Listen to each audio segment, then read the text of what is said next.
Bonjour à toutes et à tous. Donc, je suis Jean-Paul Kleider, je suis chercheur au CNRS. Et comme mes collègues, là, je ne vais pas aujourd'hui vous parler de mes résultats de recherche. Je suis là pour vous parler de FEDPV. Donc, qu'est-ce que c'est que FEDPV? C'est la Fédération de recherche photovoltaïque du CNRS. C'est une entité qui a été créée en 2010, en fait, par 5 laboratoires franciliens. Et en 2023, la fédération regroupe 18 laboratoires qui, comme vous le voyez, là, sont répartis sur l'Hexagone. Alors, c'est souvent des unités qui ont des capacités assez importantes en termes de chercheurs pour le photovoltaïque. Il y a environ entre 200 et 220 personnes qui travaillent au sein de FEDPV dans les différents laboratoires qui sont mentionnés sur cette carte. Alors, bon, qu'est-ce que c'est? À quoi ça sert? C'est une fédération, c'est-à-dire le but, c'est de structurer en fait les forces académiques françaises et fédérer la communauté de la recherche autour de l'énergie solaire photovoltaïque. On a eu ce matin des exposés qui montrent que il y a un historique en France sur le photovoltaïque qui remonte à assez loin. Pour autant, le constat qu'on a fait il y a encore une vingtaine d'années, c'est que les différents laboratoires travaillaient un petit peu de manière indépendante, et donc cette fédération a vocation à structurer vraiment, à bâtir la maison, quoi. Alors, bon, on a décidé de ne pas vous abreuver de chiffres, donc plutôt de vous montrer quels sont les thèmes de recherche qui sont développés actuellement. Donc vous avez ici une image qui résume un petit peu les recherches qui sont menées au sein des laboratoires de FEDPV. Donc ça peut se lire de différentes manières. Vous avez en fait 4 axes de filières là, qui sont, quand vous suivez les flèches en jaune, qui sont en fait les filières de matériaux qui sont étudiées. Donc ça va du silicium massif ou en couche mince vers des couches minces d'autres types de matériaux, des semi-conducteurs 3,5, voire plus compliqués tels que les chalcogénures. Vous avez ensuite les couches minces organiques et les perovskites dont Emmanuel Delporte vous a parlé tout à l'heure. Et puis vous avez des activités très amont avec soit des matériaux émergents, soit des nouveaux concepts. Et puis vous avez dans la direction perpendiculaire là, les 3 axes transverses qui servent aussi de socle pour les axes de filière. Et dans ces axes transverses, eh bien, qu'est-ce qu'on trouve? On trouve de la théorie et de la modélisation. On trouve des caractérisations, ça a aussi été mentionné par mes collègues précédemment. On a énormément besoin de caractérisation à différentes échelles et d'outils de diagnostic précis et fiables. Et puis, un autre axe qui concerne la photonique et les nanostructures, qui est d'ailleurs est un des thèmes de recherche de Stéphane Collin, qui était le premier orateur. Et en fait, c'est également un axe transverse parce que le but, c'est d'essayer de mieux absorber les photons du Soleil et donc de rendre les matériaux plus fins, donc d'en consommer moins.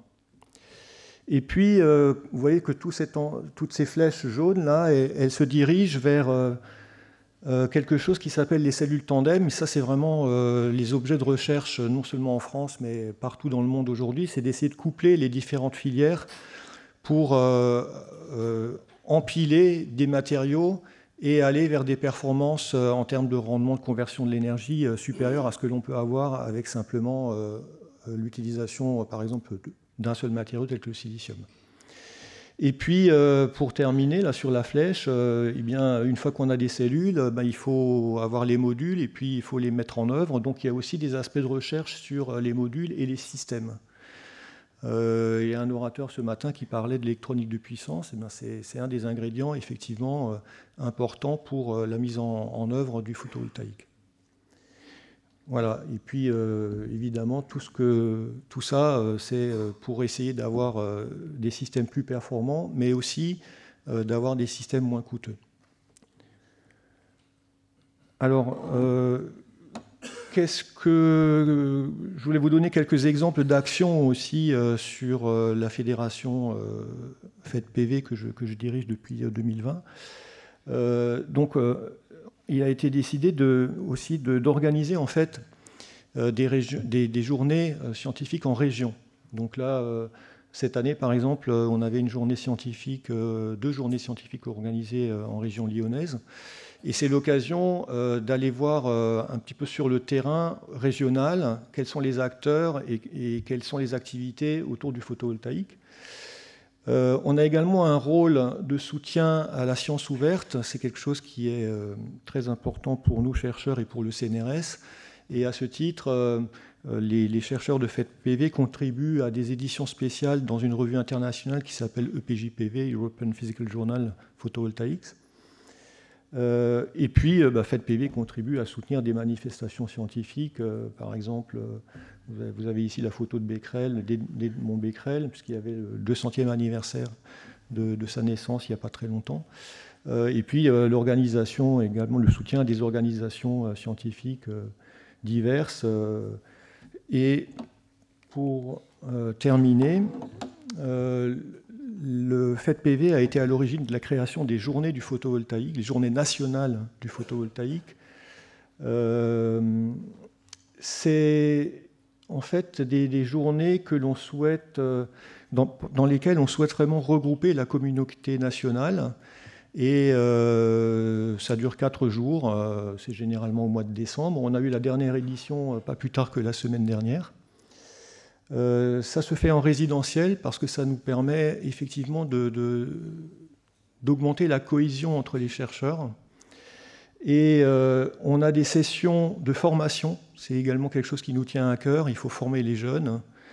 Des sessions scientifiques, évidemment, orales et par affiche, par poster.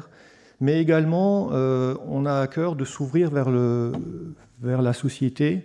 Et donc, on a des soirées débats pendant les JNPV qui sont des ouvertures aussi bien vers le monde industriel que vers la société.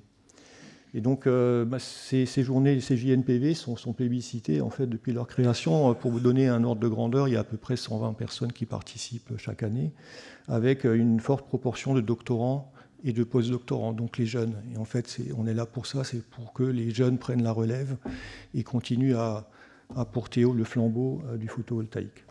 Voilà, je vous remercie pour votre attention.